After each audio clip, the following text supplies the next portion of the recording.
모두 9명이 목숨을 잃고 8명이 중상을 입은 광주 철거 건물 붕괴 사고와 관련해 더불어민주당이 어제 당정협의회를 진행했습니다. 참사의 원인과 책임을 명확하게 밝히고 더 이상 비슷한 사고가 발생하지 않도록 대책을 세워야 한다는 의견들을 모으는 자리였습니다. 그런데 송영길 대표의 발언이 논란을 일으켰습니다. 버스 운전사가 본능적인 감각으로 가속 페달만 밟았어도 승객들이 살 수 있었다는 취지의 말이었는데 당장 사고의 책임을 버스 기사에게 돌린 것이라는 비판 등이 잇따랐습니다. 최규진 기자입니다.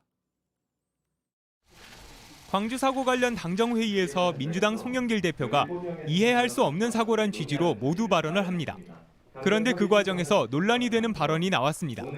버스 정류장만 아니었다 할지라도 운전사의 본능적인 감각으로 뭐가 무너지면 엑셀레이터만 조금 밟았어도 사실 살아날 수 있는 그런 상황인데 광주 동구청이 사고 현장 앞 버스 정류장을 미리 옮기지 않은 점을 지적하면서 한 말이긴 합니다. 이어서 이번 사고가 안전 불감증에 의한 인재라고도 덧붙였습니다.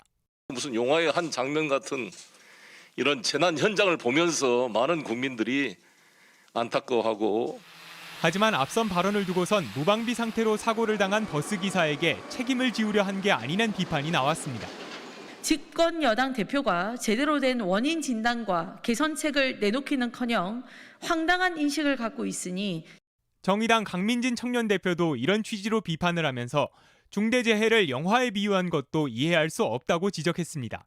버스 회사 측도 JTBC에 유감을 표시했습니다.